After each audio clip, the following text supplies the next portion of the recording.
Vipassana Samadhi and Samatha Samadhi? Are they all the same? Is jhana necessary for liberation? There is no such thing as Vipassana Samadhi or Samatha Samadhi. There's only Samadhi. And Samadhi, the word does not mean concentration. That is one of the most ridiculous translations of that term. It means stillness, not concentration. Concentration is what I was forced to do at school when the teacher was standing over me. Concentrate!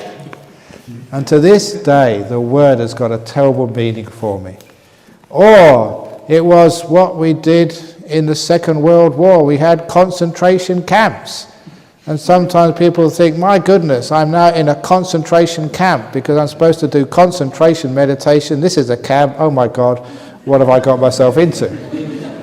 This is not a concentration camp. This is a stillness. It's a happy camp. It is much more like Club Med than a concentration camp. It is Club Med. And what do I mean by that? Club meditation, serpentine. So, what samadhi means stillness. And you know that last range retreat, one of the people who was staying here for the 3 months range retreat, which finished recently, a Chinese girl, she told me afterwards, that's amazing that you keep calling this stillness, because she's read the equivalent of the Pali Sutras, that's called the Agamas in Chinese. So whenever they mention the word samadhi, they never use Chinese words, even remotely similar to concentration. It's the two symbols, and I probably got the pronunciation wrong.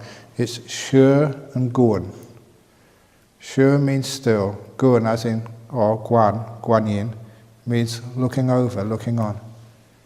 Still and mindful was the translation used in all of the Chinese texts for the word samadhi. Nothing to do with concentration. Still and aware. It's beautiful to have that sort of confirmation. And once you take the word concentration away, that solves all the problems of what you think this samadhi is. And all of the terrible conflict between vipassana and samatha, that is way past its use by date. No conflict at all. Samadhi, still, looking on. Samatha vipassana, combined in the one word, samadhi. So that's what we're doing. Because when we're still, then we're mindful. When we're mindful, we become still. That simile which I gave in the first evening, walking up the hillside. When you go fast, you just can't see. You're not mindful. You're not aware. Things are moving too fast. They don't fully form in your senses. When you go slower, you're more mindful. You see more. And it's more delightful. When you stop, when you're perfectly still, that is when you get the insight. That's when you see things properly. And you also get happiness too. So really, samatha, vipassana, and joy, they go together. I don't know why people keep missing out the joy part. Because they miss out the joy part, they think, this is hard work. If I'm going to be enlightened, I've really got to work hard. If I'm going to have insight, I have to really work hard. If I'm going to get jhanas, I have to really work hard. Many people will be working hard, they've got no insights at all. Working hard, no stillness at all. Working hard, no happiness at all. Going in the wrong direction. Still. Sure. Maybe that's where we get the English word from. Shh. Be still. I know, is that true? I don't know. Any linguists here? Probably not. And guan, just looking on. It's a beautiful word. Now you know what meditation is. Be still, just look on. That's samadhi. So that's vipassana samadhi, samatha samadhi. Samadhi is both. And also sukha samadhi, happiness as well. So if you've think you have samadhi, but you haven't got a smile on your face, I'm sorry, that's not samadhi. You may be concentrating, You may be on the outside still. Just like those guards outside Buckingham Palace, they're so still. But do you think they're going to get in line? Do you think they're in jhana? No way, that's total force, total control.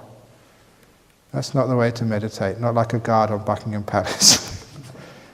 The way to be still is to be totally relaxed, still and just looking on, and happy.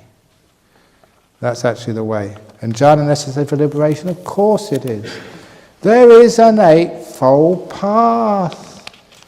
The last factor of the eightfold path is samma samadhi, samma stillness. And that is always, every time, without exception, hundreds of times, in the sutras, the word of the Buddha described as 1, 2, 3, 4 jhanas, and nothing else. Just jhanas. If the jhanas weren't necessary, the Buddha, in his great wisdom and compassion, would have taught us a sevenfold path. But he said an eightfold path, because every one of those factors is absolutely necessary for enlightenment. Jhanas is as necessary as your precepts. So sometimes people think, well, you can cut to the chase, just do meditation and don't keep any precepts. So they only do actually a fivefold path, because 3 of the paths are all about precepts, about your conduct. So no, you can actually do the whole eightfold path and then you get enlightened. So yeah, jhana is necessary for liberation. No doubt about that. Any arguments? It's really nice to have an argument in the evening, it really gets people excited. Okay. And if you doubt that, I'll show you the text which from the word of the Buddha, where it says that specifically, without any shadow of a doubt. When I'm tired doing meditation, bad thoughts come.